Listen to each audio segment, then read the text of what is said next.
आप सबका आज की इस प्रेस वार्ता में स्वागत है। मैं इस प्रेस वार्ता के माध्यम से कुछ मुद्दे जो चुनाव क्षेत्र से मुतल्लिक हैं उसका विशेष रूप से जिक्र करना चाहूँगा। आप जानते हैं कि पिछले 3 वर्षों से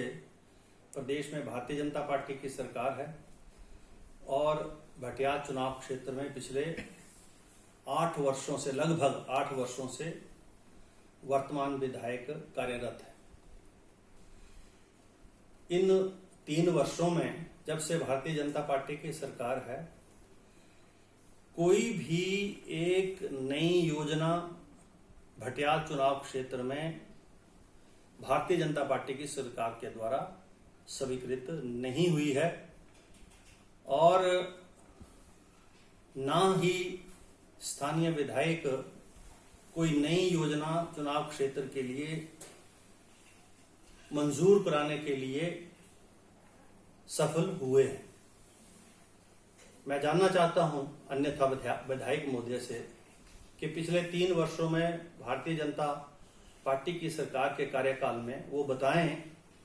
कि कौन सी ऐसी नई योजना है जो इस चुनाव क्षेत्र में स्वीकृत हुई है, क्योंकि यहाँ पर 2 कॉलेज कार्यरत हैं, वो कांग्रेस के कार्यकाल, एसडीएम कांग्रेस के कार्यकाल,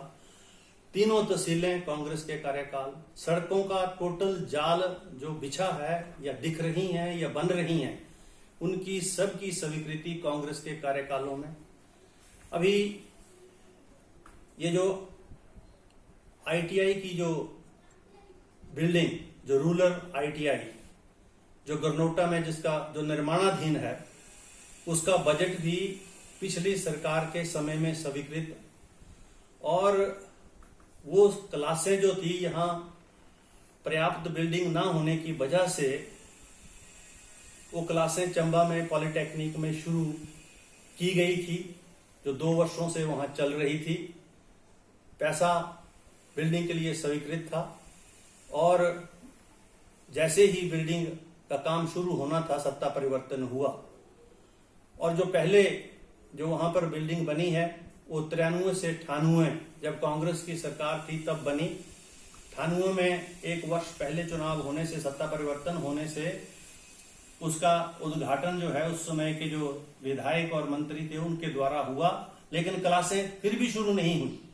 और 98 से 2003 तक आईटीआई की कोई क्लास नहीं चली। फिर दोबारा से कांग्रेस की सत्ता आई, मैं विधायक बना 2003 और 7 में हमने आईटीआई में 5 ट्रेड शुरू किए और उसके बाद जब पीछे कांग्रेस की सरकार बनी तो वर्तमान इस गरनोटा आईटीआई को अपग्रेड करके रूरल आईटीआई का दर्जा दिया गया, जिसकी बिल्डिंग अब निर्माणाधीन है और 2-3 ट्रेड अभी चले हैं, जबकि अभी 10-12 ट्रेड यहाँ पर और चलने हैं। तो मैं विधायक महोदय से ये कहूंगा कि मेरे ख्याल में 1952 से लेकर आज तक जितने भी चुनाव हुए हैं और इस चुनाव क्षेत्र में जितने भी विधायक हुए हैं, सबसे नालायक, नखट्टू और निकम्मा विधायक ये वर्तमान विक्रम जरियाल साबित हुए हैं। और मुझे कहते हैं कि मैं बादाम खाऊं, मेरी सलाह है कि बादाम तो हम बचपन से खा रहे हैं, जब उन्होंने देखे नहीं थे। आपको मेरी सलाह है कि अपना मानसिक जो चेकअप है उसको करवा ले जाके कहीं। मुझे लगता है आपका मानसिक संतुलन बिगड़ गया। आप देखेंगे कि इस चुनाव क्षेत्र के अंदर जितनी भी जो फट्टे लगे हैं, चाहे मेन रोड से गोरत गांव के लिए है, चाहे रायपुर रोड से कुड्डी गांव के लिए है, या इस प्रकार के अनेकों आप फट्टे देखेंगे सड़कों के किनारे जो विधायक महोदय के द्वारा लगाए गए हैं और वो सारे काम वैसे के वैसे ठप पड़े। मैं उनसे ये भी जानना चाहता हूं कि जो 30 के करीब सवाल उन्होंने हिमाचल प्रदेश विधानसभा में किए, उसमें कौन से सवाल के द्वारा भटियात चुनाव क्षेत्र के लिए कोई नई योजना स्वीकृत हुई है। उनकी अपनी प्राथमिकताओं में सारा उत्तर जो है वो नेगेटिव है और अन्य भी सारे सवालों की में भी। अभी जहां तक भ्रष्टाचार की बात है, मैं और आप सब, हम तो इंसान हैं, हम तो खाना खाते हैं, दाल और चावल खाते हैं, रोटी खाते हैं, लेकिन विधायक महोदय शायद पैसे खाते हैं, क्योंकि वो उन्होंने जिक्र किया कि जो है पैसे खाते हैं, और मुझे लगता है कि ये पैसे खाते हैं क्योंकि जो है तालाब, जो लिंक रोड है, उस लिंक रोड में जो है जो स्वीकृत राशि है 87 लाख के करीब, उस 87 लाख की स्वीकृत राशि में जो वो 2 किलोमीटर के करीब, मेरा ख्याल 2 भी किलोमीटर नहीं है, वो जीपेबल जो एम्बुलेंस रोड बना है, और उसमें 87 लाख रुपया खर्च हुआ है। जो आइटम्स 200 रुपए की थी, 250 रुपए की थी, 300 रुपए की थी, वो आरटीआई के माध्यम से जो मैंने जानकारी ली है, और उस आरटीआई के माध्यम से वो आइटम्स उस रोड के ऊपर, जैसे मिक्सचर की आइटम है वो 500 रुपए की है, उसको 62 रुपए में जो है वहां खरीदा गया है, उसकी पेमेंट हुई है 6200 रुपए की, 6200 रुपए की। फिर जो 200 रुपए की जो वाटर टैंक की जो आइटम है, उसके ऊपर 2500 रुपए की पेमेंट हुई है। 3200 रुपए की जो आइटम है ह्यूम पाइप की, वो 12,000 रुपए में, और खरीदी किससे गई है? एक लोकल फर्म सुरेंद्र कुमार जो है, एक लोकल वेंडर है, उसके माध्यम से ये सारी चीजें उपलब्ध कराई गई हैं, जिससे स्पष्ट होता है कि विधायक जो है, वहां का जो स्थानीय प्रधान है, इन दोनों की मिली भगत है, और उन्होंने पैसा खाया है। ये पैसे खाने की रिवायत जो है, ये विक्रम जरियाल की है। विक्रम जरियाल जिस दिन विधायक बना, उसकी संपत्ति का ब्यौरा जो उसने एफिडेविट दी है उसमें है, और आज विक्रम जरियाल के पास 1 दर्जन से ज्यादा बड़ी और छोटी गाड़ियां हैं। उसके पास अतिरिक्त जो पिछले 3 वर्षों के अंदर उसने और उसके परिवार ने जमीनों की खरीद फरोख्त चुनाव क्षेत्र में की है, जिसकी जानकारी सारी मेरे पास यहां है। और मैं जानना चाहता हूं कि उन्होंने कौन सी फाइनेंशियल इंस्टीट्यूशन है, कहां कहां से उन्होंने लोन लिए हैं,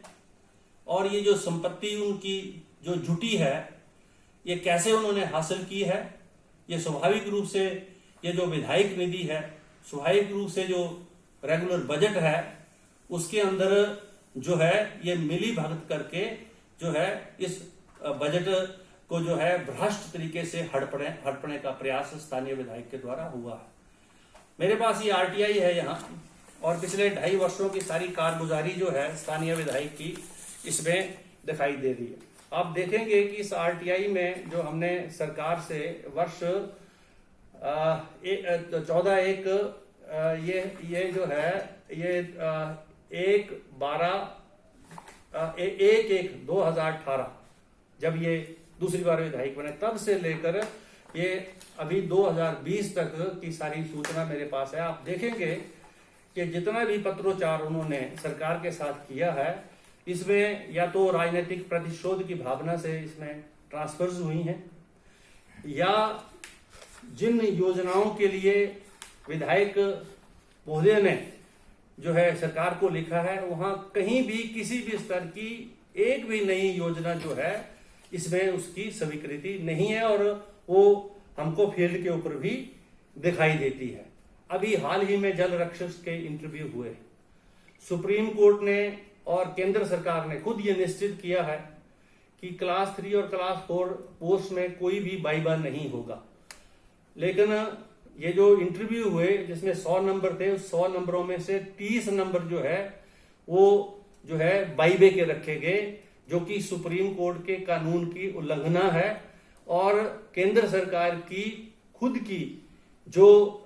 नियम है उसकी उल्लंघना है। तो बहुत सारे वो जल रक्षक जो है गलत तरीके से रखे गए हैं। जो गरीब आदमी, जो जरूरतमंद था, उसको इग्नोर करके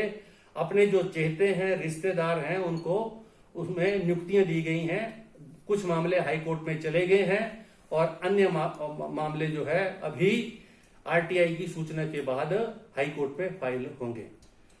और मैं ये कहना चाहूंगा कि चाहे वो मिनी स्टेडियम चौड़ी है, चाहे वो ककीरा की बिल्डिंग है, चाहे वो हमारा हेलीपैड की बिल्डिंग है, या हमारे स्यूता कॉलेज की बिल्डिंग है जिसके अंदर साइंस क्लासेस भी शुरू हो जानी चाहिए थी, या 3 वर्षों में जो वहां पर जो सब्जेक्ट कांग्रेस के कार्यकाल में मंजूर हुए थे उसके अतिरिक्त एक भी नया सब्जेक्ट मंजूर नहीं हुआ, ना बिल्डिंग का काम शुरू हुआ। स्थानीय लोग कोर्ट में गए हैं, वो जा सकते हैं, उनका अधिकार है, क्योंकि जब 5 करोड़ से ज्यादा राशि का फट्टा वहां पर मौके के ऊपर लगा है जो कांग्रेस के कार्यकाल में स्वीकृत था, आज 3 वर्षों में क्यों नहीं खर्च हुआ और कौन इसका जिम्मेवार है। तो मैं उनको ये सलाह दूंगा कि वो अपना जरा मानसिक परीक्षण करवा लें कहीं, और जिस प्रकार से भ्रष्टाचार में वो संतलिप्त हैं वो सारा रिकॉर्ड हमारे पास जो है आ रहा है। अभी जो आरटीआई के माध्यम से जो मैंने आईपीएच के जो वर्क ऑर्डर्स पिछले 2 सालों में लगे हैं उसमें 80% वर्क ऑर्डर जो है विधायक महोदय के परिवार के सदस्यों के हैं, चाहे वो भतीजों के हों चाहे उसके परिवार के अन्य सदस्यों के हों, और उसमें जितने भी जो वर्क ऑर्डर जो मंजूर हुए विभाग से, तो इसलिए मैं विभाग से भी कहना चाहूंगा कि हम इस सारे मसले को अब जो है हाई कोर्ट में लेके जाएंगे, जबकि पीडब्ल्यूडी विभाग में सारी टेंडर प्रक्रिया जो है उससे होती है, नेट से होती है, तो आईपीएच विभाग में क्यों नहीं हो रही? आईपीएच विभाग में जो है क्यों वर्क ऑर्डर दिए जा रहे, और जो है सिर्फ विधायक और विधायक का परिवार ही जो है ये सारे भटियात के बजट को और विधायक निधि को जो है उसमें जो है भ्रष्टाचार करने में संतलिप्त है। ये मेरा जो है आरोप है जिसको मैं आरटीआई के माध्यम से सिद्ध कर रहा हूं। इसलिए वो जो कह रहे थे कि आईटीआई जो है कांग्रेस भाजपा के समय में स्वीकृत हुई, उसका दस्तावेज दिखाएं वो, क्योंकि बिल्डिंग का उद्घाटन तो ये करते हैं, ये बताएं कि पिछले 3 सालों में कौन सी ऐसी नई योजनाएं हैं जिसका शिलान्यास इन्होंने किया है, कौन सी ऐसी नई सड़कें हैं जिसका इन्होंने शिलान्यास किया और सड़कें बनना शुरू हुई हैं। ये तो सड़कें जो बन रही हैं तो कांग्रेस के कार्यकालों की हैं। इसलिए मैं उनको ये सलाह दूंगा कि जहां वो जो है जब खुद जिनके मकान शीशों पे हों वो दूसरे को ऊपर पत्थर नहीं फेंकते, और जो व्यक्ति अपनी ही सरकार के खिलाफ, जिसने सरकार बनने पर सरकार मुर्दाबाद के नारे लगाए हैं और पिछले 2 सालों से जो है जब से बने हैं तब से लेकर बस मंत्री मैं बनने जा रहा हूं, और एक बार नहीं अनेकों बार, अभी तो 3 साल का वर्ष जो है कार्यकाल पूरा हो चुका है, अभी 2 वर्ष बाकी हैं। भटियात की जनता ने जिस उम्मीद के साथ समर्थन किया था, आपका व्यक्तिगत वोट जो है ना केवल मात्र 9.5-10 हजार है जब आपने आजाद चुनाव लड़ा था, जो आपको अभी समर्थन मिला है ये भारतीय जनता पार्टी के नाम से है, और स्थानीय जनता का आशीर्वाद था